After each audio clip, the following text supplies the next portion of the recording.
My name is Grace Mercer. I am 34 years old. For as far back as my memory reaches, my family kept a label ready for every single one of us. My sister Jolene was the pretty one. My brother Caleb was the smart one. And me? I was the ugly one. They said it in front of neighbors, in front of teachers, in front of anyone willing to stand still long enough to hear it.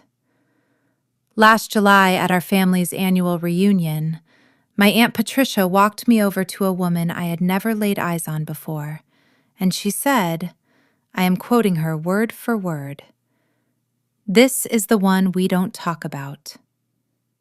I was standing right there, 34 years old, in front of 40 members of my own family. But here is what not one of them knew. That woman was not some random guest who had wandered in off the road. And what she did in the next 10 minutes rewrote the way my entire family looked at me. Welcome back to Quiet Justice Stories, where real emotions meet the moments that change a life. If you have ever been the one your family quietly wrote off, then this story is for you. Drop a comment and tell me the label your family pinned on you. I read every single one of them. And if you are new here, hit subscribe so you never miss what comes next. I was 6 the first time I heard it. Jolene was 8. It was a Sunday in June, and my mother was at the sewing machine making matching dresses for every girl in the family. My cousins, my sister, even my aunt's stepdaughter, who had been part of the family for exactly 4 months. Everybody got a dress. Everybody except me. Jolene needs something nice, my mother said when I asked why I had been skipped. She photographs well. What I got instead was Jolene's hand-me-down from Easter, a yellow dress with a stain on the collar that my mother never bothered to treat because, in her words, it wouldn't show up in the pictures. She was right about that. I wasn't in any of the pictures. That afternoon, we drove out to my grandmother's house for a church potluck. I can still see myself standing on the lawn in that stained yellow dress, while my Aunt Patricia cupped Jolene's face in both her hands and announced, "This one is going to break hearts." Then she turned her head toward me, tilted it slightly, looked over at a neighbor and said, "That one got the Mercer nose, poor thing." My mother heard her. She was standing 4 feet away. She did not correct Patricia. She did not say, "That's not kind." She let out a short, soft laugh. The kind of laugh you give when somebody states a fact everyone in the room already knows.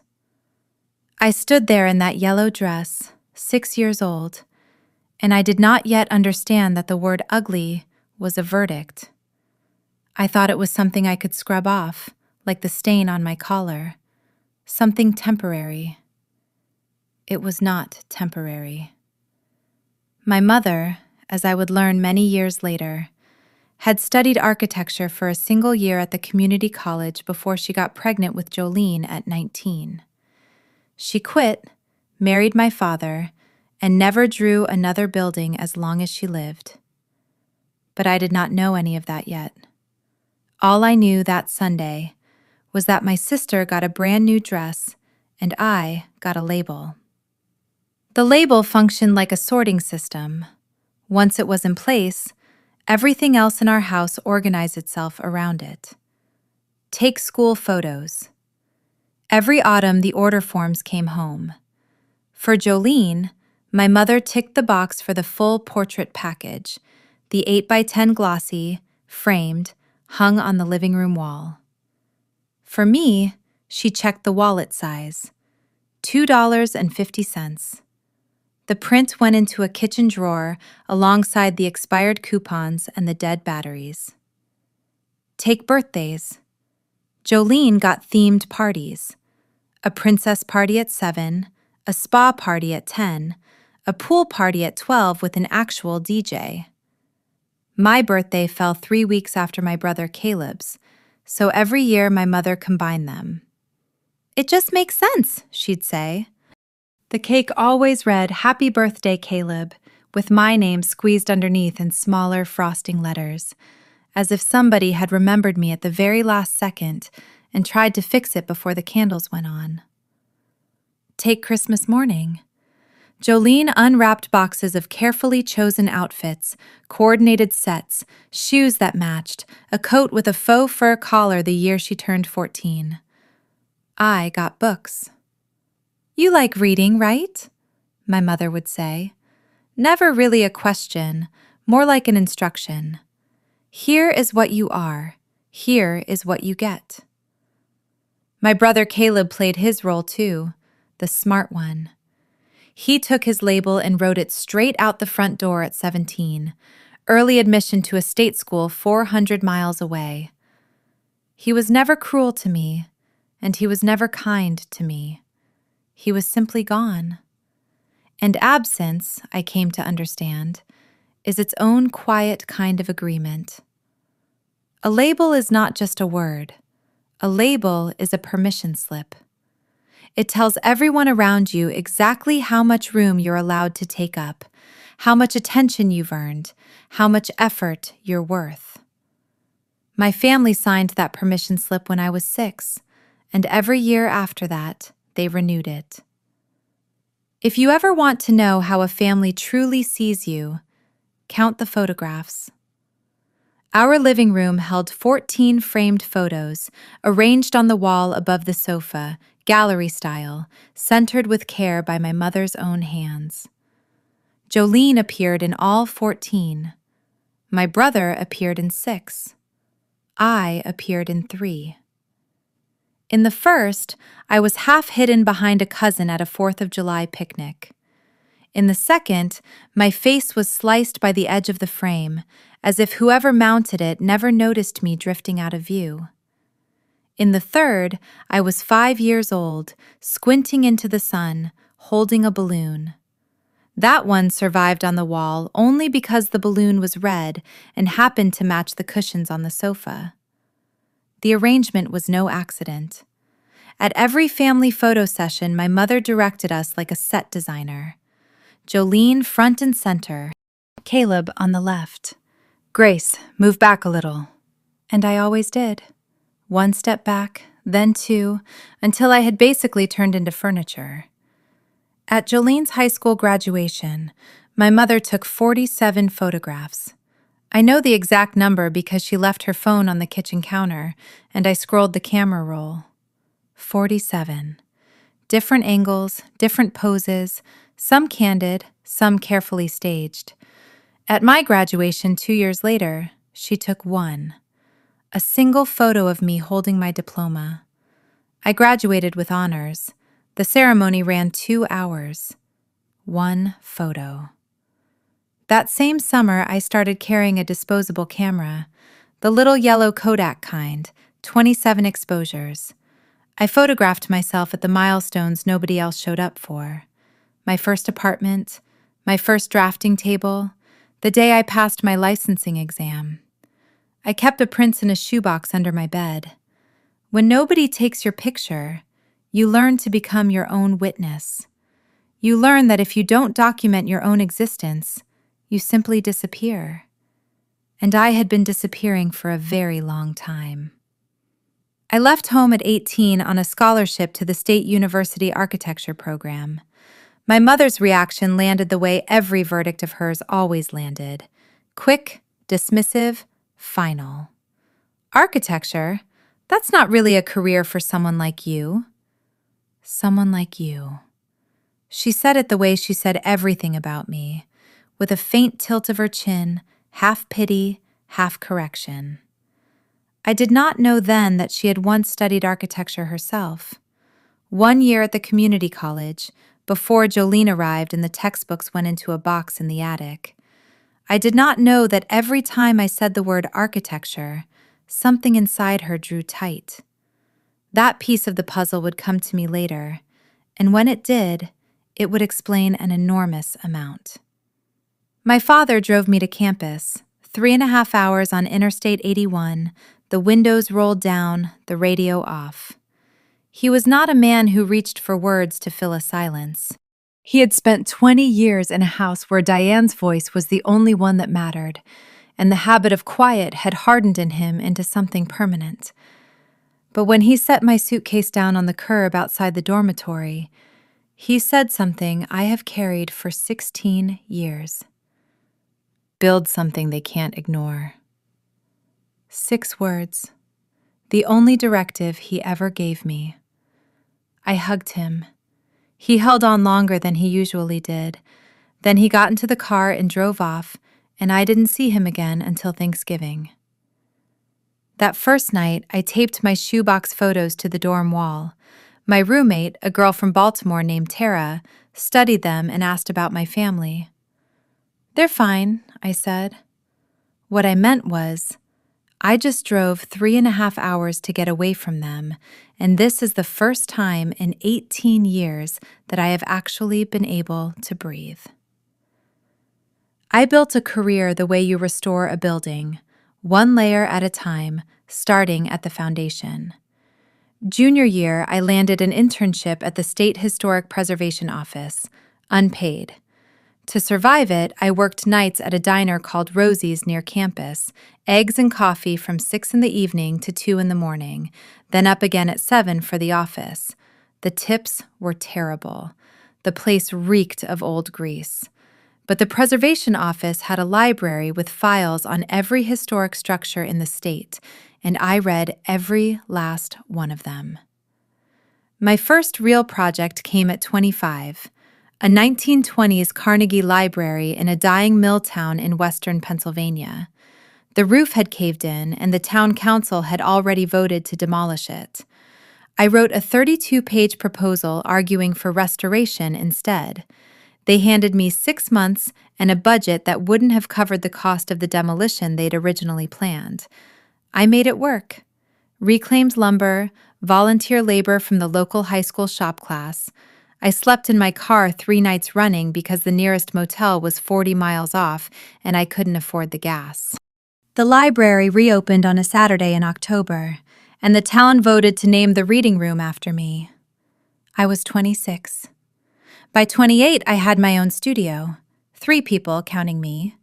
We specialized in courthouses, churches, post offices, the bones of small towns that everyone else had already given up on.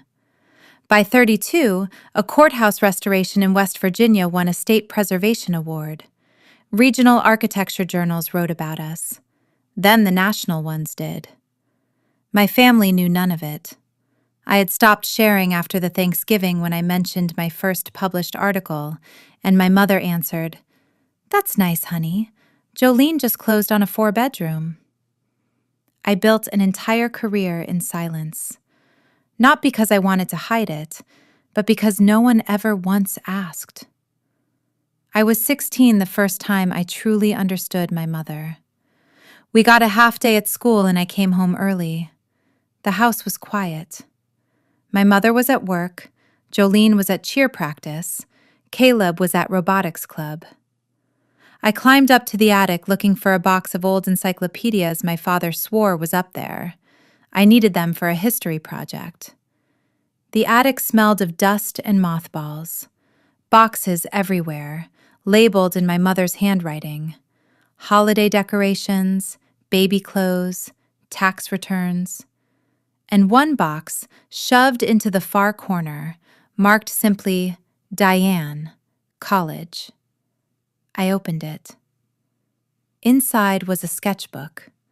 Green cover, spiral bound, the kind you buy at an art supply store. I flipped through it. Buildings, dozens of them, drawn in pencil and then inked over. Floor plans on one page, elevations on the next. A Victorian house with a wraparound porch. A downtown storefront with arched windows. A church steeple, with handwritten notes in the margins about load-bearing walls and roof pitch. They were good drawings. Not student good. Good. The kind of drawings that show somebody who understood not just how a building looks, but how it stands up. My mother had been an architecture student. My mother had talent. My mother had dropped out at 19 because she got pregnant with my sister and married my father, and never drew another building for the rest of her life. I sat on the attic floor for a long time. Dust drifted in the light from the little window. I looked at her drawings, and I understood something I couldn't have put into words then, but can now. Every time I talked about architecture, every good grade in drafting class, every time I said the word design at the dinner table, my mother did not see a daughter. She saw a mirror she could not stand to look into. I put the sketchbook back exactly where I'd found it. I never told her I'd seen it. You'd think leaving home would fix things. That distance and years and a career you built with your own 2 hands would rewrite the story. But families have long memories and short attention spans. They remember the label. They forget to look at who you actually became. 2 Thanksgivings before the reunion, I drove 4 hours to my parents' house because my father asked me to come. He always asked. My mother never did. Jolene was already there, holding court in the kitchen. She and her husband had just renovated: quartz countertops, a farmhouse sink, a subway tile backsplash. My mother was running her hand across the stone like she was petting a prize-winning horse. "Jolene, this is just gorgeous. You've always had such taste." I sat at the table with my coffee. When a pause finally opened up, I mentioned that a courthouse project I'd led in West Virginia had won a state preservation award. Silence. 2 full seconds of nothing. Then my mother. "That's nice. Can you pass the cranberries?" Jolene, leaning back against her quartz. "Is that like flipping houses?" "No," I said. "Not exactly." She tilted her head. "Well, it sounds like a hobby." After dinner, I helped with the dishes. My mother was at the sink, Aunt Patricia drying beside her. They thought I'd left the room, but I was standing right behind them, reaching for a towel.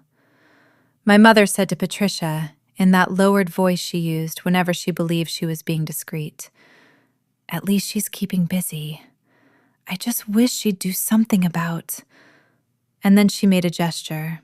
She waved her hand in front of her own face. She didn't even bother to say the word anymore. She just gestured. And Patricia laughed. I gripped the dish towel. I did not turn around. I finished the dishes, and then I drove home, 4 hours, in the dark. 6 months after that Thanksgiving, my father had a stroke. A minor one, the doctor said. He lost some mobility on his left side but kept his speech. He was lucky. I drove 4 hours to the hospital the night it happened. When I walked into his room, my mother and Jolene were already there. My mother looked up. "Oh, you came." Not warmth, surprise, as if I had wandered into a party I hadn't been invited to. I stayed 3 days. While my father recovered, I helped sort out his home office, filing insurance papers, tracking down his medication list, clearing out the desk drawers. That's when I found it. Bottom drawer. A thick manila folder held shut with a rubber band. I pulled it out and opened it. Inside were articles, every one of them about me. Press clippings from small-town newspapers, printouts from architecture blogs I'd never even heard of, award announcements, a scanned copy of the piece from the West Virginia Preservation Journal, a photograph of the restored library, printed on plain paper from his home computer, faintly pixelated, the colors run a little too warm. The folder spanned 8 years. He had been collecting since my very first published project. Some of the blog printouts carried URLs so long they wrapped across 3 lines of text, which meant he had sat at his slow old desktop and typed them in by hand, character by character. He never told my mother. He never showed a single page of it to anyone. He just kept it in the bottom drawer under his tax returns. I sat on the floor of his office with that folder in my lap. I didn't cry. I just sat there, holding the weight of 8 years of silent witness. Later, my father caught me standing in the doorway. He looked at the folder in my hands. He didn't say a word. He nodded once. My father never said the words, but he kept the receipts. July arrived with the kind of heat that makes the air go visible, shimmering waves rising off the asphalt, cicadas sawing through the long afternoon. And with it came the annual Mercer family reunion, held every year at my grandmother's house. My grandmother passed 3 years ago. My mother inherited the place and insisted on keeping the reunion tradition going, not because she loved tradition, but because she loved having a stage. I hadn't gone in 2 years. This year, I went for my father. The stroke had slowed him down. He walked with a cane now, and his left hand curled in slightly whenever he got tired. He still drove himself to the barber every 2 weeks. He still read the newspaper out on the porch. But something behind his face had changed. A tiredness that had nothing at all to do with his body. He asked me to come. I said yes. Meanwhile, in my work life, something had been quietly building for 3 months. Nora Whitfield, the senior features editor at American Preservation magazine, had been emailing me about a profile. She was writing a multi-part series on preservation architects working in rural America, and she wanted me as the centerpiece. We traded emails about the logistics, which projects to photograph, which town officials to interview, when to schedule the shoot. Professional, measured, the kind of communication I'm most at home in.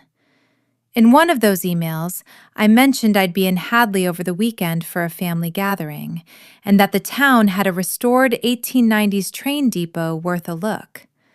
If you're ever in the area, I wrote. I might just do that, she wrote back. I didn't think much of it. People say they'll stop by and then they don't. That's how the world works. You make loose plans, life happens, and the loose plans drift off like smoke. I had invited her to see a building. I had not invited her to meet my family. I pulled into the gravel driveway at noon. The yard was already crowded. Pickup trucks, minivans, a couple of sedans with out-of-state plates. Folding tables stretched across the grass, checkered cloths clipped at the corners. Coolers lined the fence. Smoke rose off the grill, where my uncle's charcoal had been burning since morning.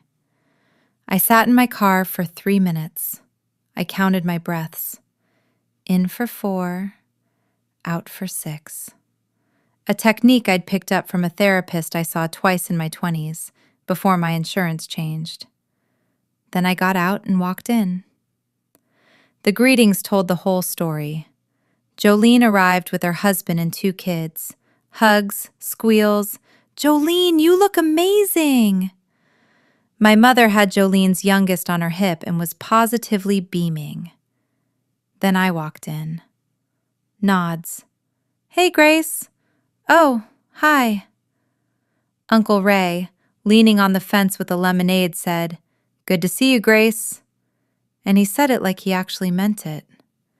Aunt Patricia didn't look up from the potato salad she was fussing over on a folding table. She was in a sun visor, deep in a conversation with a cousin about somebody's divorce. My mother was at the main table, mid-court. She saw me and paused. "Oh, Grace, you made it. I wasn't sure you were coming." She said it with a small, performative lift of surprise, like she was welcoming a neighbor who'd shown up to the wrong house by accident. I found my father in a lawn chair near the edge of the yard, under the big oak, away from the noise. His cane was propped against the armrest, and a glass of water sat in the grass beside him. I dropped into the empty chair next to his. He squeezed my hand. No words needed. Near the entrance there was a table of pre-written name tags. Everyone had one. Everyone except me. There was a blank tag and a marker. I wrote my own. 42 people at that reunion, and I was the only one who had to write her own name. My mother had arranged the seating at the main table, place cards in her handwriting, neat cursive on folded cardstock. Diane, Gerald, Jolene, Marcus, Jolene's husband, Patricia, Ray. I walked the length of the table and checked every card. My name wasn't there. It wasn't at the second table either, or the third. I was expected to find a spot among the folding chairs, the overflow, the table where the children sat with their legs swinging and ketchup on their fingers. So that's where I sat. Between a 7-year-old named Bryson, who was constructing a tower out of potato chips, and a 10-year-old girl absorbed in a game on her mother's phone. From the kids' table, I had a clear view of the main one. Jolene's husband, Marcus, was talking about their new vacation property. 3 bedrooms, right on the lake. Got it for under $4. My mother leaned in, nodding, invested, proud. Jolene scrolled her phone, glancing up now and then to drop in a detail. A cousin I barely recognized came over. "So, what is it you do again?" Before I could answer, Aunt Patricia's voice carried across the yard. "She does something with old buildings, fixes them up or something." She waved her hand, the very same wave my mother used for my face. "I'm an architect," I said. Right, Patricia said. "Like on those home shows." "Not exactly." My mother, from the main table, not even bothering to turn around. "Jolene, tell everyone about the beach house." I ate in silence.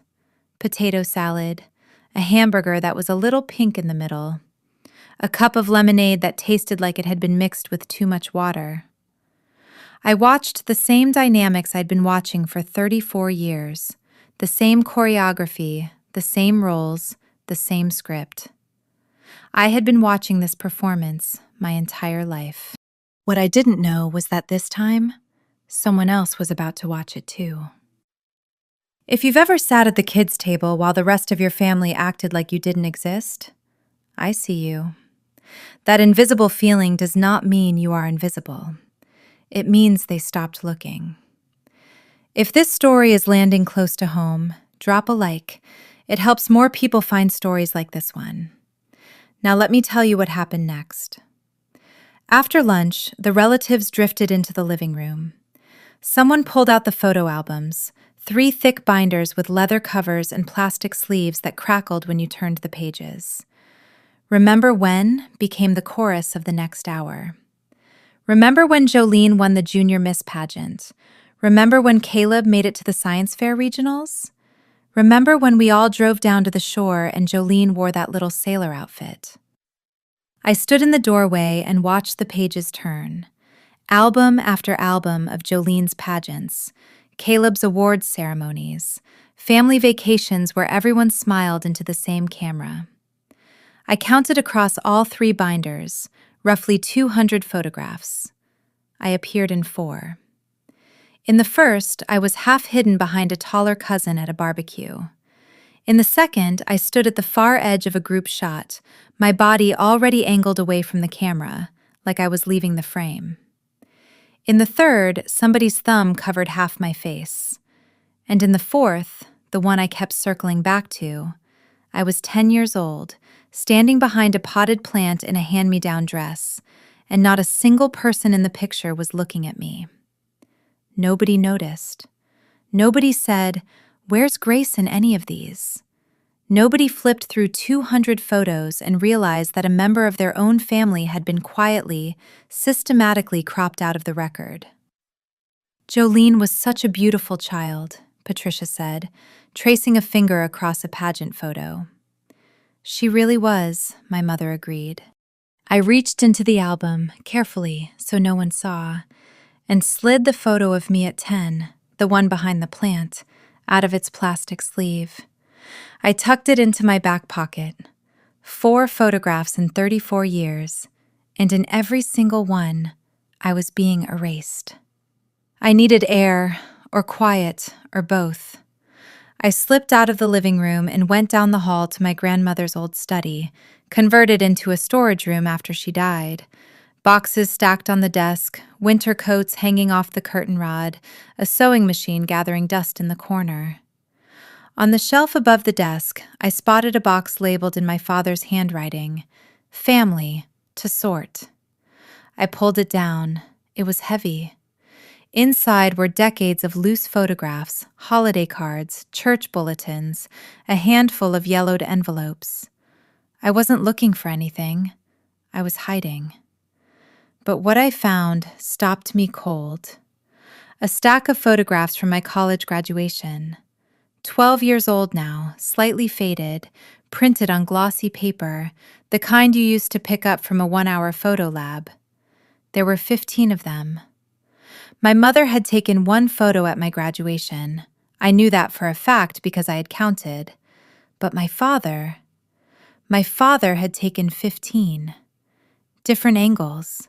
Me walking across the stage, me holding my diploma, me standing in the sun with my cap tilted, squinting, grinning, me with my roommate, Tara, arms around each other, me alone, looking straight into the lens, my face open and unguarded.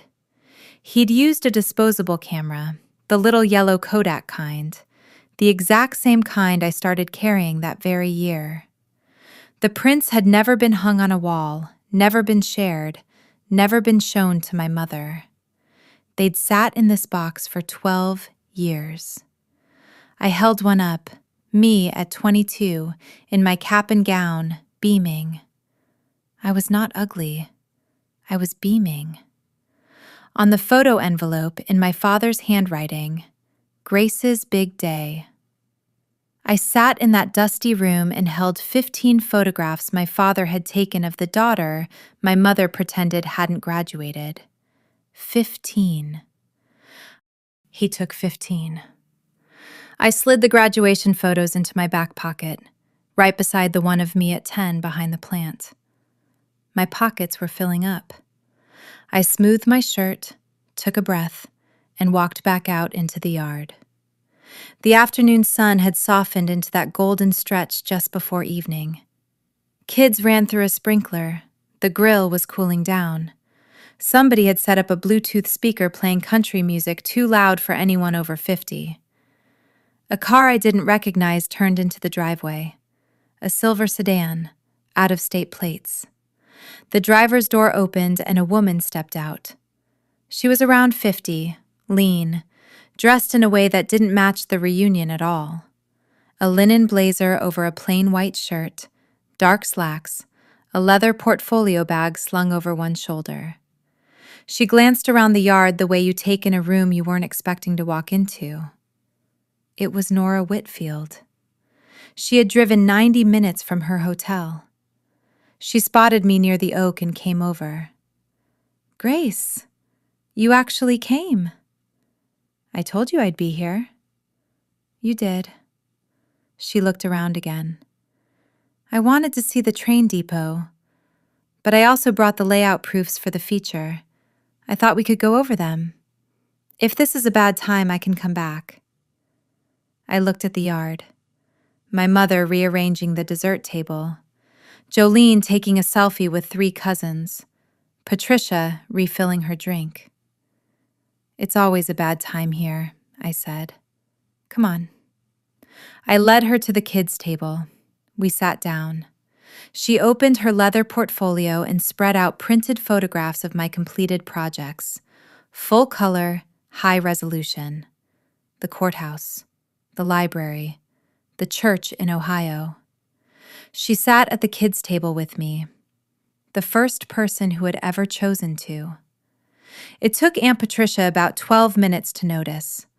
She had a radar for anything that strayed from the script, and a well-dressed stranger sitting at the children's table with a stack of printed photographs was a major deviation. She came over, visor pushed back on her head, drink in one hand, smile at full wattage. "Well, hello! Are you a friend of someone's?" I started to answer. "Aunt Patricia, this is Nora. She's..." Patricia didn't let me finish. She turned to Nora, tilted her head, and delivered the line she had probably said 100 times in her life, the line she had polished smooth with repetition. "This is the one we don't talk about." She said it with a laugh, a casual, in-the-know laugh, like she was sharing a charming little family anecdote, like it was endearing, like it was cute. Nora's face went still, not angry, still, the way a camera goes still in the instant before the shutter clicks. She looked at Patricia, then at me, then back at Patricia. "I'm sorry, what did you say?" Patricia doubled down. She always doubled down. "Oh, it's just a family thing. Every family's got one, right? The quiet one, the plain one." She waved her hand, the same dismissive wave I had been watching since I was 6. Nora did not laugh. She set her coffee cup down, slowly, deliberately, the way a person does when they've just decided something. My mother materialized at the end of the table. She had clocked the stranger. Her territorial instinct fired before her courtesy did. "Who's your friend, Grace?" The word friend carried the full weight of suspicion. I opened my mouth. Nora spoke first. "I'll introduce myself in a moment, if that's all right. I'd like to wait until everyone is listening." The air shifted. Something was about to happen that had never once happened at a Mercer family reunion. Nora leaned toward me, low and quiet. "May I show them?" I looked at her. "They won't care." "I'm not asking whether they'll care. I'm asking whether you'll let me." I looked across the yard. My father in his lawn chair under the oak. My mother at the dessert table, cutting a pie with the precision of someone who needs to control even the size of the slices. Jolene posing with cousins. Patricia circulating, performing, working the crowd. 40 years of this. 34 of them with my name attached to the wrong story. I nodded. Once. Nora stood. She smoothed her blazer. She picked up her leather portfolio, and she walked to the main table with the easy confidence of someone who has addressed rooms full of strangers for a living. "Excuse me," she said, not loud, not theatrical, just clear enough that the people at the main table turned.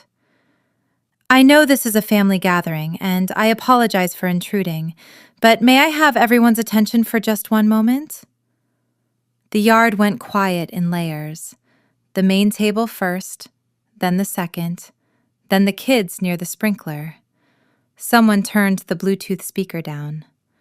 42 people turned their faces toward a woman they had never met. My mother's smile froze. Patricia set down her drink. Nora reached into her blazer pocket and produced a business card. She held it between 2 fingers and handed it to my mother. "My name is Nora Whitfield. I'm the senior features editor at American Preservation Magazine." A pause. My mother looked at the card, turned it over, looked back up. "I drove 90 minutes to be here today," Nora said. "Not for the reunion." And then she said the 7 words that rewrote 34 years of labels. "I'm here because of her." She pointed at me. Not a dramatic gesture, a simple extension of the arm, palm open, the way you identify someone in a lineup. Factual, certain. The yard went silent. The kind of silence where you can hear ice shifting in a cooler 20 feet away. Nora opened her portfolio and held up the first photograph. My restored courthouse in West Virginia, afternoon light catching the limestone facade.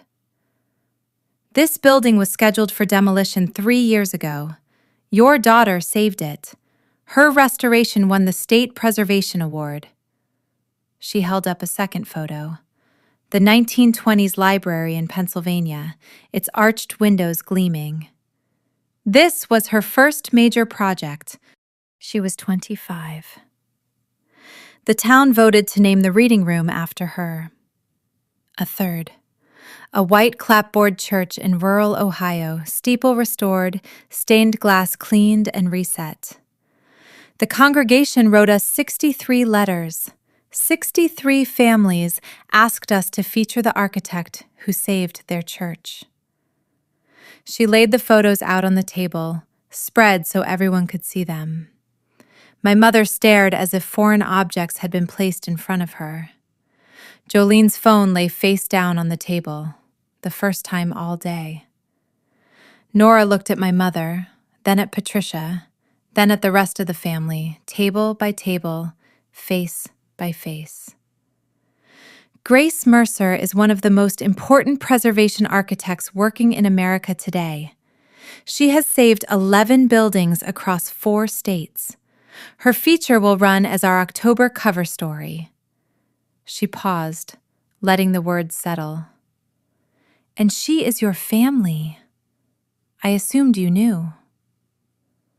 The politest devastation I have ever witnessed. 5 words. I assumed you knew.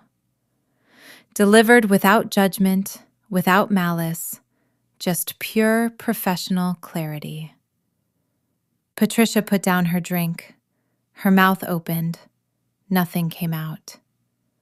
My mother recovered first, instinct.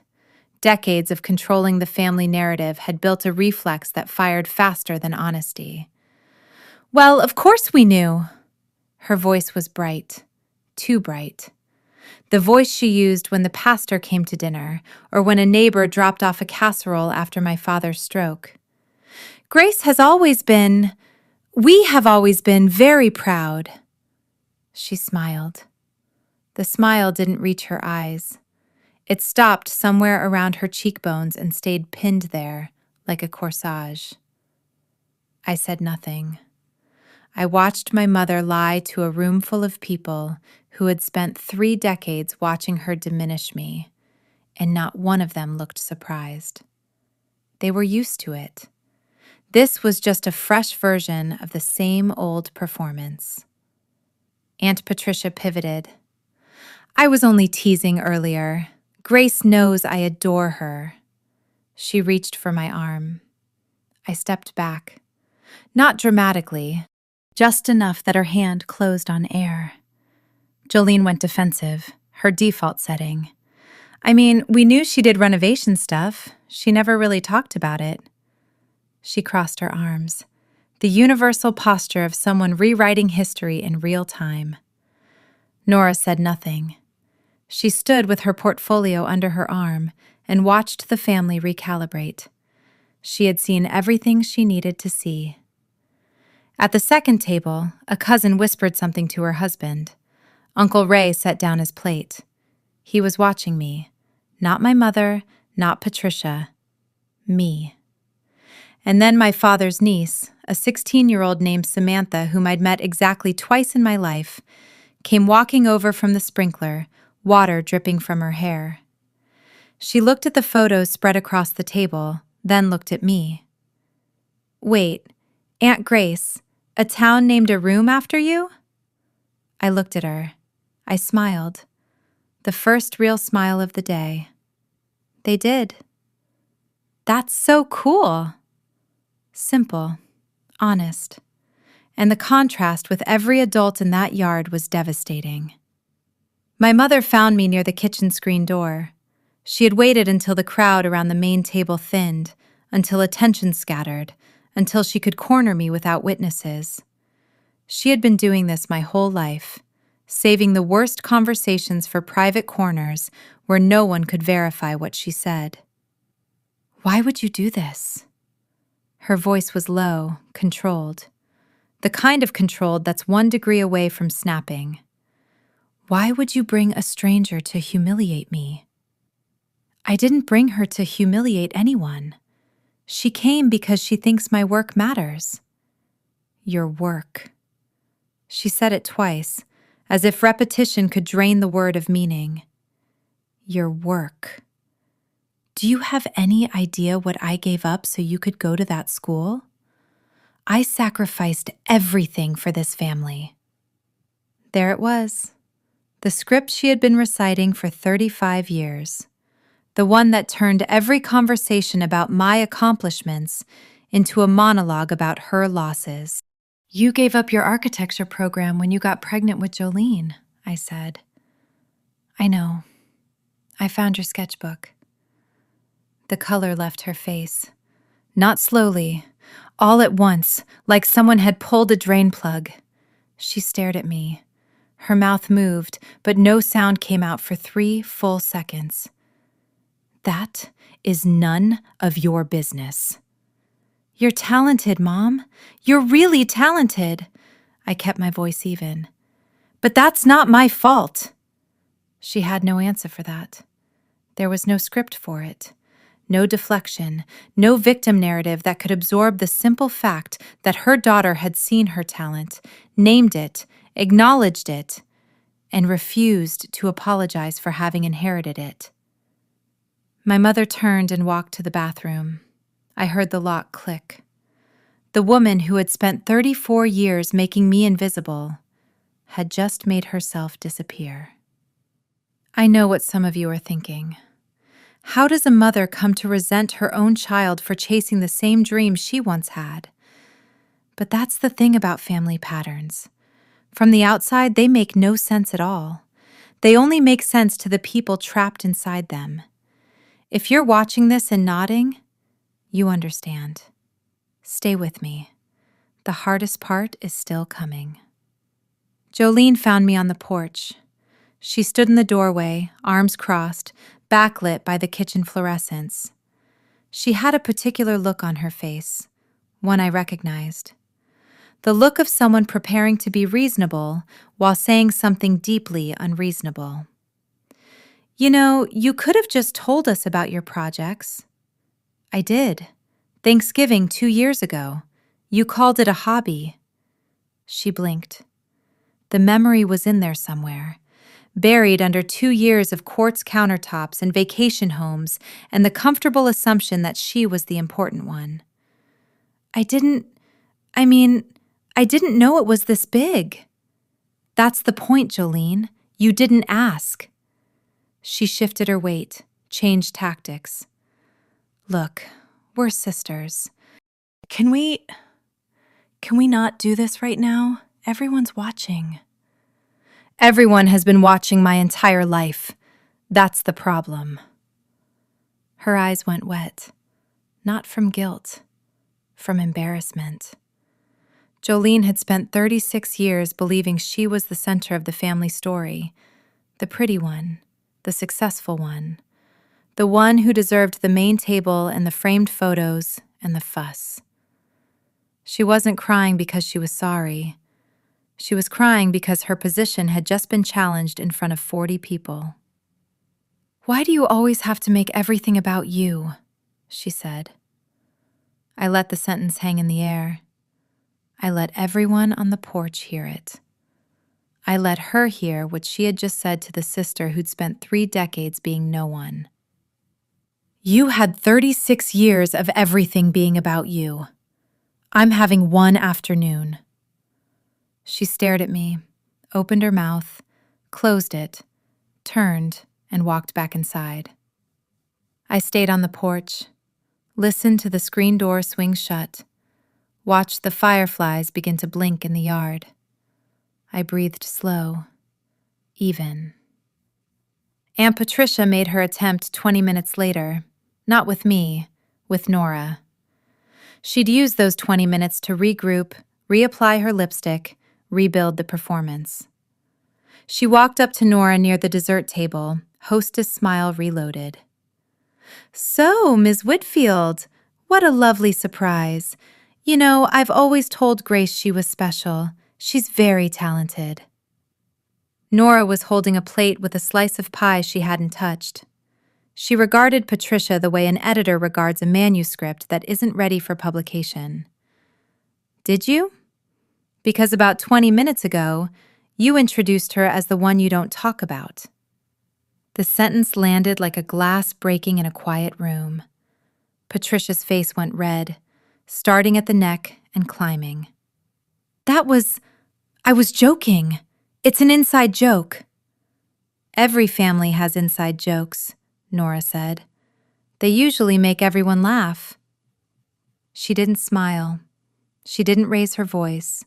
She simply stated a fact and let it sit there. From across the yard, Uncle Ray's voice. Quiet. Final. 2 words. Pat, sit down. The first time in 40 years of marriage that Ray had ever told Patricia what to do in public. She stared at him. He did not look away. She sat. For the first time at a Mercer family reunion, Aunt Patricia was silent. Not performing silence, not strategic silence, the kind of silence that arrives when you realize everyone in the room just saw who you really are. Other relatives shifted, looked down at their plates. 2 of my cousins, women around my own age, who'd grown up hearing the same labels, the same rankings, the same casual cruelty dressed up as family humor, got up from their chairs and came to sit near me. They didn't say anything. They just sat close enough that I felt the bench shift. I noticed. I didn't comment, but I felt it. Nora was still standing. She had the floor and she used it the way a good editor uses a page, with economy and precision. A few family members had gathered around, some pulled in by curiosity, some by guilt, a few by genuine interest. Samantha, the 16-year-old, sat cross-legged on the grass in front of Nora, like she was at a lecture she had chosen to attend. Nora showed more photos. A post office in eastern Kentucky, federal style 1887, that the county had wanted to bulldoze for a parking lot. Grace wrote the grant. Grace found the craftsman who could restore the original tin ceiling. The postmaster cried at the reopening. He'd worked there 31 years, Nora said. A 1-room schoolhouse in Tennessee where Grace's team had painstakingly restored the original 1905 windows, hand-blown glass, irreplaceable. She drove 200 miles each way for 8 months to supervise the glazier, every weekend. A community center in rural Alabama, a neighborhood that couldn't afford an architect. Grace took the project pro bono. She said, buildings don't get to choose their neighborhoods, and neighborhoods don't get to choose their buildings. The common thread, Nora said, laying down the last photo, is that Grace finds value in things other people have given up on. She did not look at my mother when she said it. She didn't need to. The subtext crossed the yard all by itself. My mother had emerged from the bathroom. She stood in the kitchen doorway, arms at her sides, watching. Her face was unreadable. Or maybe I had simply stopped trying to read it. Jolene sat alone at the main table, phone face down. For the first time in as long as I could remember, she was not the center of anything.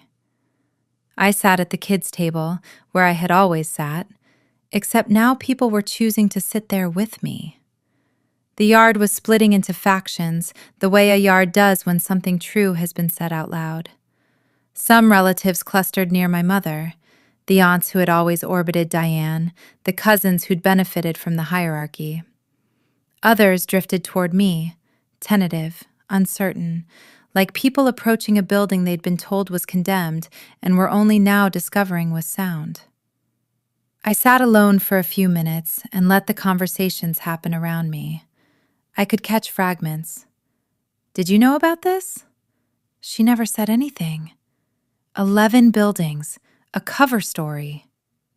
I thought about what I could do with this moment. I could stand up, walk to that main table, and list every combined birthday, every photo I'd been cropped out of, every hand-me-down dress, every single time the word ugly had been used as a label, a joke, a fact. I could lay out 34 years of evidence in front of 42 witnesses and make them feel exactly what I had felt every single day of my childhood. But that is not who I built myself to be. I restore things. I don't demolish them. So I made 2 decisions. I would talk to my father, and then I would leave. I found Nora near her car. "Thank you for coming. I mean it." "I didn't do this for drama," she said. "I did it because your work deserves to be seen. The piece runs regardless of what your family thinks." "I know." She handed me a folder, the formal layout proofs for the feature, annotated with her editor's notes. "Look these over when you're ready. No rush." I took the folder and set it on the passenger seat of my car. Then I turned and walked back across the yard. Every eye followed me. Not because I was the ugly one, because I was the one who mattered. My father was still in his lawn chair under the oak. He hadn't moved through any of it. Not during Nora's reveal, not during my mother's performance, not during any of the conversations that came after. He sat with his hands on his cane and his eyes on the yard, watching his family the way he had always watched them, from the edge, with the expression of a man who wanted to speak, but had long since forgotten where he'd put his voice. His eyes were wet. I pulled a chair up next to his, sat down and took his hand, the one with the slight curl from the stroke. "I found the photos, Dad, in the study, the ones you took at my graduation." His chin trembled. He looked up at the oak branches, then back at me. 15 photos, I said. "You took 15. 3 seconds of silence.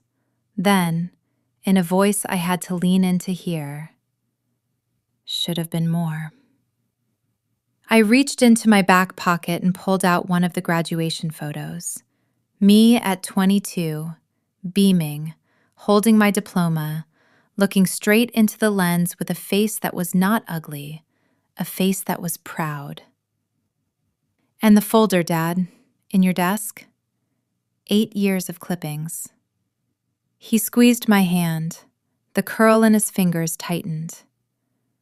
"I should have said something," he said. His voice caught. "Should have fought harder for you." "You kept the receipts, Dad." I pressed the graduation photo into his hand. He held it the way you hold something fragile.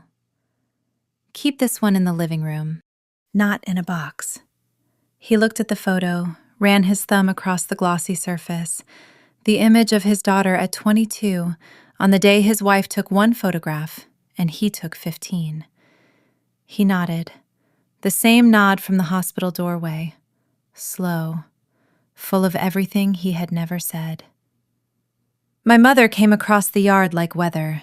You could see it building, the set of her jaw, the locked elbows, the hard, even strides hitting the grass. She had been in the bathroom. She had been in the doorway. She had been watching from the perimeter, waiting for the right moment to reclaim the stage. Grace Eleanor Mercer. Full name. The weapon of mothers who believe that naming you completely is the same as owning you. "You come to my family reunion, and you bring a stranger to humiliate me." I stood. My hands hung at my sides. My voice stayed level. "No one humiliated you, Mom. Nora came to talk about my work." "Your work," she laughed, a short, bitter, cracking laugh. "Everything you have, every opportunity came because I raised you. I fed you, I clothed you." "You clothed Jolene. You gave me what was left." "I treated you all the same." She said it loud enough for the whole yard to hear. The biggest lie in the entire Mercer family canon, repeated so many times she had probably started to believe it herself. "There are 3 photos of me on that wall, Mom. 14 of Jolene. You did not treat us the same." Her voice rose, shaking now. "You were always so difficult, so sensitive, always making everything about yourself." I let the accusation pass through me like wind through an open window. I had heard it before, 1,000 times. It didn't land anymore. I didn't make myself the ugly one, Mom. You did. And you made sure everyone knew it. The yard went silent. 40 people heard it. Nobody moved. My mother's face crumpled, not into remorse, into self-pity. The tears came, but they were the tears of a woman who'd been caught, not a woman who was sorry. After everything I've done for this family, after everything I've sacrificed, this is how you repay me. I'm not repaying anything, I said. I'm leaving. My voice had not risen, not once. My mother was the one shaking. My mother was the one shouting, and I was standing perfectly still. I turned away from her and walked across the yard. The grass was soft under my shoes. The light had gone amber, that golden hour photographers love, the hour when everything looks kinder than it actually is. Nora was waiting by her car. She handed me an envelope, the formal offer letter. Cover feature, October issue. We'll need you in New York for the photo shoot in September. I took the envelope and held it. Thank you, Nora, for everything. Thank your buildings, she said. They did the talking. I looked back at the yard one more time. Patricia sat in a lawn chair near the fence, alone, staring at nothing. Her visor was off. Without it, she looked smaller. Jolene was on the far side of the yard, texting, her back to everyone. My mother was being tended to by 2 aunts who were performing concern the way they'd performed everything, loudly, publicly, without substance. Uncle Ray caught my eye from across the grass.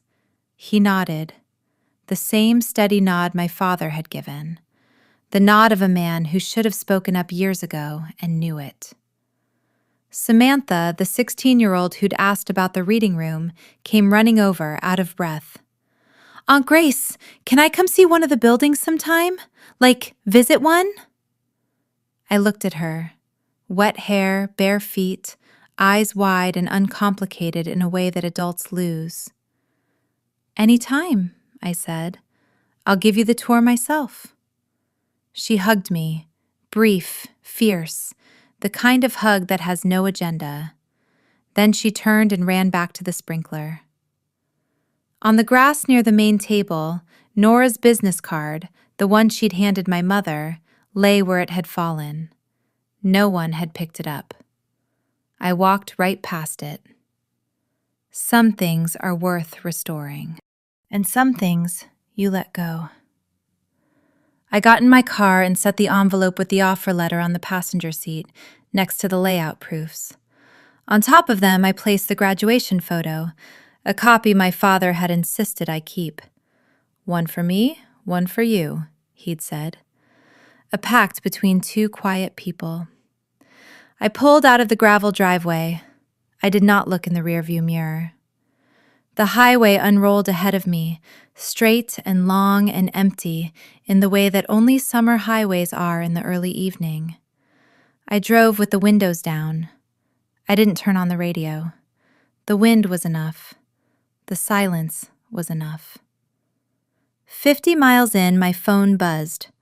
A text from my father. 2 words. Proud, always. I pulled over onto the shoulder and read it twice. The screen blurred for a moment, and I realized my eyes had gone wet. I wiped them with the back of my hand, set the phone in the cup holder, and kept driving. I spent 34 years trying to prove I was worth seeing. Turns out, I never needed to prove anything. I just needed to stop looking for the proof in the wrong place.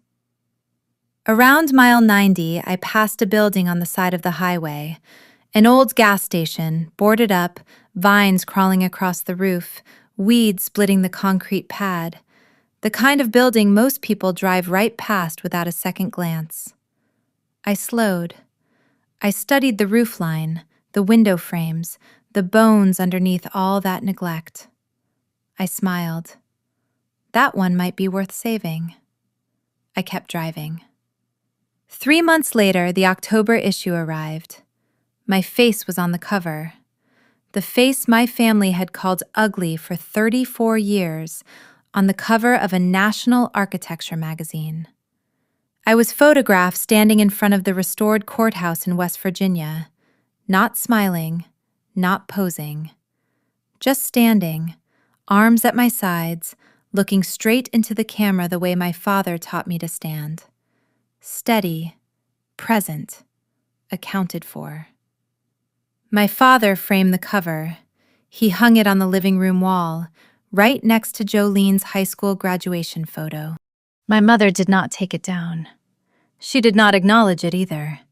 It just hung there, a quiet fact in a house that had spent decades avoiding the facts about me. Jolene texted once, "Saw the magazine. Congratulations." I replied, "Thank you." Nothing more. Aunt Patricia hasn't spoken to me since the reunion. Uncle Ray sent a letter, handwritten on lined paper from a legal pad. Should have said something years ago. Sorry doesn't cover it, but it's all I have. I folded it and put it in my desk drawer, next to my father's folder. My mother did not call, not once. I did not wait by the phone. That Thanksgiving, I didn't drive to my parents' house. Instead, I drove to the gas station I'd spotted on the highway. I walked the property, measured the walls, photographed every angle. I submitted a restoration proposal to the county the following Monday, pro bono.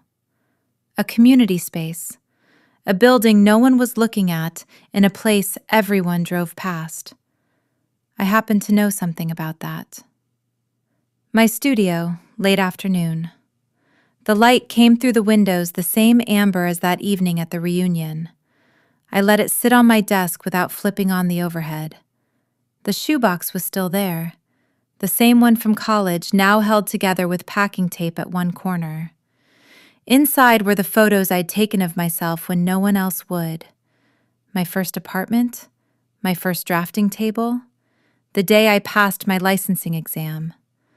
All shot on disposable cameras, the little yellow Kodak kind. I added 2 new photographs, the magazine cover and the before photo of the gas station. Then I added one more, the picture of me at 10 years old, behind the plant in the hand-me-down dress, the one I'd slipped out of the album at the reunion. I held it up. A small girl, a big plant, no one looking at her. Then I held up the cover. A 34-year-old woman, standing alone, everyone looking at her. "Same girl," I said to the empty room. "Same girl." I laid the 2 photos side by side in the shoebox, closed the lid, and set it on the shelf above my desk where my drafting tools used to sit. Some people keep trophies. I keep proof that I was here. Here's what I know now. You cannot restore a family that does not want to be fixed, but you can build a life that does not need their approval to stand. Every building I have ever saved began the same way. Someone looked at it and called it worthless. And then someone else looked closer, saw the bones, saw the craft, saw what it could become if a single person cared enough to try. I was never the ugly one. I was just in the wrong room. That's my story. 34 years of labels, one stranger with a business card, and a shoebox full of proof that I was always worth seeing. If this story reminded you of your own family, share it with someone who needs to hear it. Drop a comment and hit subscribe.